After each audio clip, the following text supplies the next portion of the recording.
Welcome to the Deep Dive. Today, we're looking at something pretty specific, just one day, February 12th, 2025. And it's a fascinating day to focus on. It really is, because what our sources are showing isn't just a few headlines, it's this simultaneous global event where alliances, markets, even governments started to, come apart and reshape themselves all at once. The kind of decoupling event. Exactly. We've got a lot of material to get through today. High-tension diplomacy, volatile tech markets, and some really aggressive political shifts. Our mission, like always, is to cut through all that noise, pull out the crucial shifts, and give you what you need to understand what these huge changes really mean when they happen at the same time. Right. But before we jump in, we need to quickly thank the people who keep this show going. Absolutely. This deep dive was brought to you by ProCare Hanoi. They're the phone and laptop repair shop that the expat community really trusts. You get fast service, clear communication, and honest advice. Which is exactly what you need when your tech gives up on you. You know it. And speaking of which, this show is a real labor of love. And if you've found any value in what we do here, your support makes a huge difference. It really does. Buy me a coffee is the easiest way to just say thanks. And trust me, every single cup helps fuel the research for these deep dives. Just scan the QR code in the podcast cover art. And to everyone who's already supported us, a huge thank you. You are fueling this journey. Yeah, thank you. And that focus you mentioned on redefinition is so key today. We're looking at a moment where diplomatic norms are being tested, really pushed to the breaking point. Right. And at the same time, you have the market flashing these huge warning signs. February 12th was, if nothing else, a day of structural shock. So where do we start? Okay, let's unpack this. Let's begin with geopolitics, because the speed of change there is it's incredible. Right. Our sources point to two major theaters of tension. Both under immense pressure. Let's start in Gaza. The ceasefire talks there they're hanging by a thread. The context is this massive pressure from leaders for immediate results. Specifically, we saw Israeli Prime Minister Netanyahu publicly threaten to restart the full-scale military assault if more hostages aren't freed this week. And that public ultimatum, it just changes everything for the negotiations. How so? Well, it's not just that the ceasefire itself is in danger. It basically shrinks the room for the mediators, Egypt and Qatar, to actually do their work. Right. Suddenly they're working against this ticking clock, a political deadline, and that almost never leads to a strong, sustainable agreement. It's brinkmanship, but played out for the whole world to see. And while all that political drama gets the headlines, the sources keep pulling us back to the human cost, the civilian suffering. Which is so easy to lose sight of. It is. But the UN reported a statistic that we just have to emphasize. In just the first 2 months of the year, 13 Palestinian children were killed in conflict-related violence in the occupied West Bank. Yeah, and that is a profoundly crucial piece of data. It's a reminder that this catastrophe is systemic. It goes way beyond the front lines of the main conflict. Right, it's not just one area. Exactly. It highlights this huge security vacuum, a breakdown of civil order across the whole region. So the humanitarian crisis is multifaceted. It doesn't just depend on one single agreement. Absolutely. Okay, let's move to the second flashpoint, the Russo-Ukrainian war. Because this is where we see a truly stunning diplomatic pivot. A pivot that is actively reshaping the entire Western consensus. So on February 12th, U.S. President Trump announced that negotiations to end the war would start immediately. After calls with both Putin and Zelensky. Yes.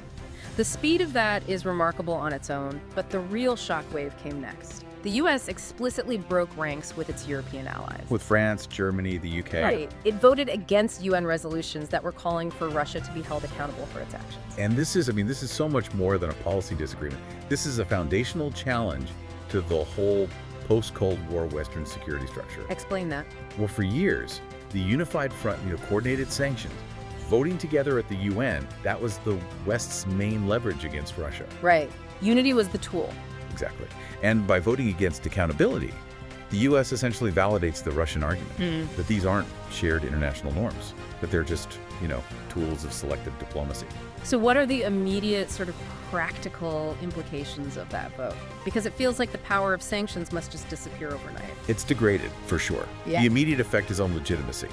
If the U.S. isn't on board with holding Russia accountable at the UN, it makes it much easier politically for other non-Western countries to just ignore sanctions. And it forces European capitals to face a scenario they've not really planned for, having to make security policy without a guaranteed U.S. alignment. A Europe that has to stand on its own. Yes. They may have to rapidly increase their own defense spending, maybe open their own separate diplomatic channels with Moscow. The message it sends is one of fracturing, not flexibility. That connects right back to our theme of decoupling. Long-held assumptions about the Western alliance just dissolved that day. Yeah. Okay, so let's transition from that diplomatic volatility to financial volatility, because the markets were mirroring that same pressure. Absolutely. The tech sector, especially. Right, the tech sector seems to be confirming all those fears of an emerging AI bubble. The NASDAQ composite, it closed lower for the fourth straight day. Which signals a bearish trend that isn't just, a normal cycle. It seems to be driven by a real fear in that specific sector about valuation versus actual earnings. Exactly. This wasn't a general downturn. It was a targeted correction in those tech giants that have been driving the whole market. Right, based on future potential, not present reality. We saw huge names slump. Tesla dropped over 8%, and that was tied directly to disappointing sales in the EU. And Bitcoin pulled back below $90,000. Which just points to a general risk-off feeling. The money is moving away from those hyper-growth assets. What's so fascinating is the psychological break. Investors are starting to question if this hyper-growth story is sustainable. The PE multiples were astronomical. Totally. Justifying valuations based on growth 10, 15 years from now. This contraction signals that capital is fleeing from future potential and looking for immediate demonstrable returns. The easy money phase, it seems, is ending. But that contraction is happening even as the technology itself is speeding up, not slowing down. Which brings us to this new research on agentic AI. Which is both revolutionary and, frankly, a little terrifying. Yeah, this is a concept you really need to get your head around. Agentic AI is, it's artificial intelligence that can autonomously make its own decisions to perform complex tasks. Not just following code. No. It decides the best way to achieve a goal that you give it. It's AI moving from being an assistant to being an autonomous agent. The sources frame this as a real dual-edged sword. On one hand, it could revolutionize digital labor. Automating entire chunks of middle management, legal research, complex coding. The efficiency gains are enormous. But on the other hand, you have massive new concerns about ethical oversight, and this is the big one, liability. Right. It raises a question that regulators are scrambling to answer. If an agentic AI tasked with maximizing profit makes trades that crash a market, who is legally responsible? The programmer, the CEO, the AI itself. Our current laws just aren't built for that. Not at all. They aren't equipped to handle autonomous decisions where human intent is sort of removed from the chain of events. And that shift from AI as a tool to AI as an agent, it completely changes the conversation about the future of work. Yeah, it's not just about factory workers anymore. Not at all. We're talking about highly skilled white-collar jobs facing massive displacement. Exactly. And the speed is what matters here. This isn't some theory for 2040. The sources suggest these autonomous capabilities are entering commercial platforms right now. So we have a very short window. A very short runway to build some ethical guardrails before market forces just run with this technology way faster than society can adapt. So we've covered fracturing alliances, decoupling tech valuations. Let's bring it home and look at U.S. domestic policy, because it was also being aggressively restructured on February 12th. President Trump signed an executive order that mandates massive cuts to the U.S. federal workforce. It also assigned new team leads to oversee the whole process. Yeah. The stated goal being efficiency and reducing the size of government. Right. But we have to report impartially on the controversy here. The move was immediately condemned by Democrats, by civil service groups, by legal scholars as a deliberate power grab. And the argument is that it's intended to remove career, nonpartisan civil servants and replace them with political appointees who are loyal to the executive branch. And the legal concern is about eroding civil service protections, right? That's the critical part, yes. And this action is seen as compounding anxiety that were already there from other events, like the recent firing of the USAID Inspector General. An independent watchdog. An independent watchdog fired right after he delivered a scathing report. The argument is that when you put these things together, the personnel cuts and removing independent oversight, it creates a pattern that signals a real effort to consolidate power in the executive office. So we see that pattern again, dismantling a foundational structure, this time the professional civil service, to allow for rapid, centralized change. It really speaks to that velocity of institutional change we talked about at the top of the dive. Whether you see it as necessary reform or as dangerous consolidation, it is fundamentally changing how the federal government operates in real time. Okay. With all of this, I mean, the international conflict, the fracturing alliances, the market fear, the domestic upheaval, it's easy to feel overwhelmed by bad news. For sure. But our sources do give us a really crucial positive counterpoint, a reminder that global cooperation is still possible.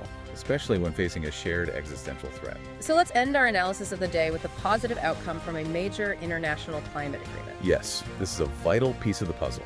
It shows that not all international norms are dissolving. This agreement involves a commitment to mobilize an extra $200 billion a year to protect the world's biodiversity by 2030. And that number, $200 billion annually, what does that represent? To put that in context, it's a massive step up from what's come before. It's essential for bridging the funding gaps needed to meet international targets for protecting ecosystems. So it's a serious commitment. It is. It shows that nations, even ones that are deeply divided on things like war and trade, they can still recognize the shared existential threat from mass species loss and habitat destruction. It's a necessary, vital step.